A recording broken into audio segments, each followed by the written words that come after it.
Cockroach जनता पार्टीच्या मोर्चा संदर्भामध्ये आणि एकूणच सोनम वांगचूक यांच्या संदर्भात बाळासाहेब आंबेडकर काय म्हणाले, वंचितची भूमिका नेमकी काय आहे, ही भूमिका समोर आलेली आहे।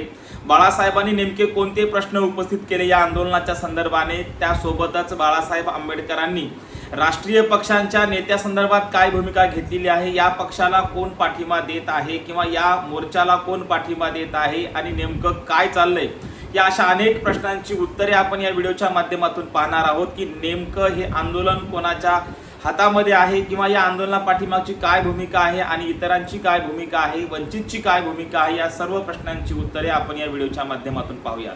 नमस्कार, मी डॉक्टर नागराज मगरे, शब्दयोद्धा लाईव्ह मध्ये आपल्या सर्वांचं मनपूर्वक स्वागत। आपण पाहत आहात दिल्लीमध्ये आज ज्या पद्धतीने मोर्चा निघालेला आहे कॉकरोच जनता पार्टीचा, आणि या मोर्चाचं नेतृत्व करत आहेत खरं तर अभिजित दिपके नेमके कोण आहेत, सुरुवातीला हा प्रश्न आला। या संदर्भाने बाळासाहेब आंबेडकर काय म्हणाले त्याआधी बघूयात की नेमकी वंचितची भूमिका या संदर्भाने काय आहे। आता आपल्या लक्षात येईल की बाळासाहेब आंबेडकर हे खरं तर दिल्लीत जंतर मंतरवर जाऊन सोनम वांगचूक यांची भेट घेतलेली होती आणि या भेटीमध्ये त्यांनी काही प्रश्नही उपस्थित केले होते भेटीच्या नंतर, आणि त्या आंदोलनाला त्यांनी पाठिंबा देखील दिलेला होता। त्यामुळे दिवसभरामध्ये जे काही आंदोलन त्या दिवशी झालं होतं त्या दिवसापासून बाळासाहेब आंबेडकर खरं तर या सर्व याच्यावर लक्ष ठेवून आहेत, आणि अशा पार्श्वभूमीवर 21 ते 22 दिवसाचं हे आंदोलन आहे ते पुढे आज आपण पाहतोय की आज निर्णायक टप्प्यावरती आलंय आणि आज संसदेवर मोर्चा निघत आहे। आणि संसदेवर मोर्चा कोणत्या कारणासाठी निघत आहे तर शिक्षण मंत्र्यांनी राजीनामा द्यावा असं खरं तर कॉकरोच जनता पार्टीचं मत आहे। परंतु आज मात्र एक नव्यानं भूमिका बाळासाहेब आंबेडकरांची समोर आलेली आपल्याला सांगता येते की बाळासाहेब आंबेडकर जाईपर्यंत कोणताच मोठा नेता तिथे गेला नव्हता, हे देखील तितकंच खरं आहे। त्यानंतर आपण पाहतोय राज ठाकरे यांचे सुपुत्र त्या ठिकाणी गेलेले होते, परंतु या संदर्भाने देखील बाळासाहेब आंबेडकरांनी भाष्य केलेलं आहे की विरोधी पक्षातला एकही सत्ताधारी पक्षातला म्हणा किंवा विरोधी पक्षातला एकही नेता त्यांच्या भेटीला गेलेला नाही। आणि या अर्थाने आपल्याला पाहता येतं की नेमके विरोधी पक्षातील एखादा मोठा नेता त्यांच्या भेटीला का गेला नाही असा प्रश्न जेव्हा आपल्या समोर पडतो तेव्हा निश्चितच असं वाटतं की कुठेतरी हे आंदोलन जे आहे ते आंदोलन विरोधी पक्षालाही नकोसं आहे की काय, हा प्रश्न देखील पडलेला आहे असं बाळासाहेबांनी म्हटलेलं आहे। यासोबत आपल्याला सांगता येतं की विरोधी पक्षाला खरं तर काळजी पडली आहे का की सत्ताधारी पक्षाला वाचवण्याची, म्हणजे विरोधी पक्षाला आणि सत्ताधारी पक्षाला दोघांनाही मुळात भीती वाटत आहे या आंदोलनाची असं बाळासाहेब आंबेडकरांचं मत आहे। खरं तर आज आपण पाहतोय की RSS, भाजप आणि विरोधी पक्ष यांनाही भीती वाटत आहे काय, कारण आज कॉकरोच जनता पार्टी सामान्य कुटुंबातून आलेल्या एका विद्यार्थ्याने तयार केलेली पार्टी आहे आणि या पार्टीला वाढता प्रतिसाद पाहता खरं तर दोन्ही पक्षांना, सत्ताधाऱ्यांना आणि विरोधी पक्षांनाही भीती वाटत आहे का असा प्रश्न बाळासाहेब आंबेडकर करतात।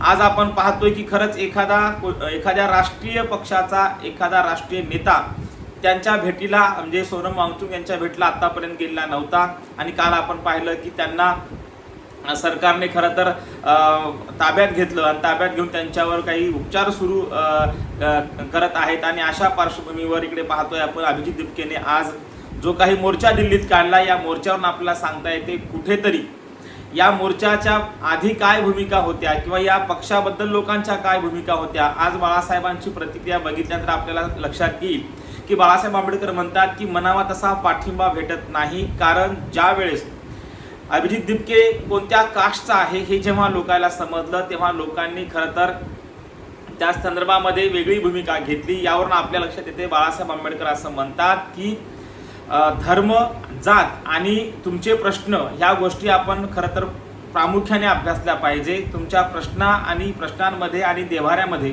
तुमचे अंतर ठेवले पाहिजे। देव्हारा हा भक्तीचं प्रतीक नक्कीच असेल, भक्तीसाठी आपण नक्की तिथे गेलं पाहिजे, परंतु बाळासाहेबांनी सांगितलं की जाणीवपूर्वक एखाद्याची जात शोधणं आणि तो त्या जातीचा आहे म्हणून त्या आंदोलनाला पाठिंबा न देणं, हे जे काही आज पाहतोय आपण घडत आहे ते खरंच बाळासाहेब आंबेडकरांचे शब्द कुठेतरी खरे वाटायला लागतात।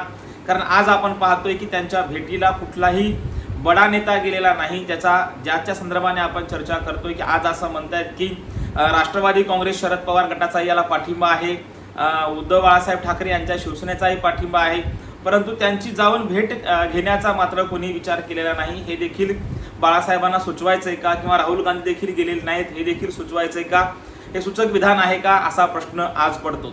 परंतु सत्य बाळासाहेबांनी हे सांगितलं की हे जे आंदोलन आहे हे आंदोलन खरं तर त्या 21 विद्यार्थ्यांच्या झालेल्या आत्महत्या असतील किंवा पेपर फुटी प्रकरणानंतर विद्यार्थ्यांमध्ये झालेल्या जो काही मानसिक ताणतणावातून झालेल्या आत्महत्या विद्यार्थ्यांवर झालेला हा जो प्रकार आहे या संदर्भामध्ये ही भूमिका असेल. तर याच्यावर आपल्याला सांगता येतं की बाळासाहेब म्हणाले की खरं तर धर्म आणि जात हे बाजूला ठेवून आपण याच्याकडे पाहत नाही, आंदोलनाकडे पाहत नाही, ही खरं तर शोकांतिका आहे. आणि खरंच आहे की जेव्हा अभिजित दिपके यांची जात या देशाला समजली त्यानंतर ज्या काही सोशल मीडियामध्ये प्रतिक्रिया आल्या, बाळासाहेबांचं हे मत बरोबर आहे की तुम्ही धर्म किंवा देवारा आणि याच्यामध्ये आणि तुमच्या प्रश्नांमध्ये तुमच्या समस्यांमध्ये काही अंतर ठेवणार आहात का नाही.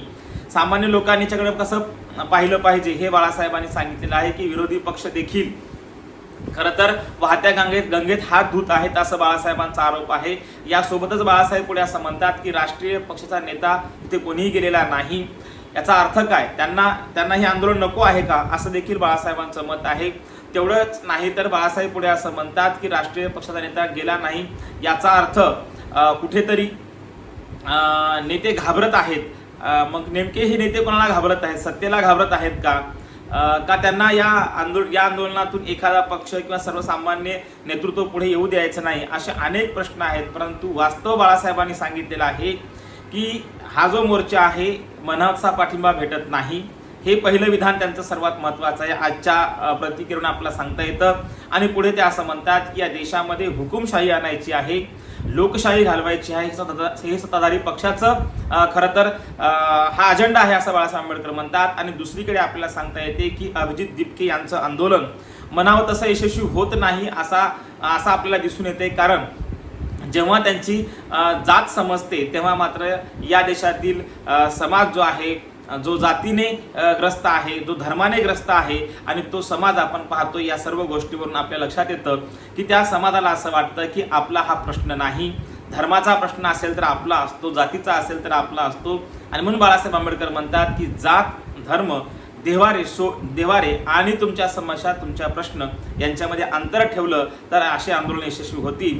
एकूणच काय तर जे काही अभिजित दिपकेचा आज मोर्चा सुरू आहे संसदेवर आणि तिकडे सोनम वांगचुक यांचं जे काही या समर्थनामध्ये जे काही उपोषण सुरू होतं, या सर्वांचा विचार केला असता असं लक्षात येतं की विरोधी पक्षातले असोत, सत्ताधारी पक्षातले असोत, एखादा बडा नेता कोणी तिथे गेलेला नाही. राज ठाकरे यांनी आपल्या मुलाला पाठवलं पण ते स्वतः गेलेले नाही असंही बाळासाहेब आंबेडकर सुचवतात. एकूणच काय तर हे जे काही आंदोलन आहे हे आंदोलन सर्वसामान्यांसाठीचं आंदोलन आहे. तरीही सर्वसामान्य माणूस आपल्या धर्माच्या, जातीच्या ज्या काही जाणीवा आहेत त्या जाणीवा सोडायला तयार नाही आणि कुठेतरी आपल्या प्रश्नांवरती लढायला आणि बोलायला तयार नाही. हेच यावरून आपल्याला दिसून येते.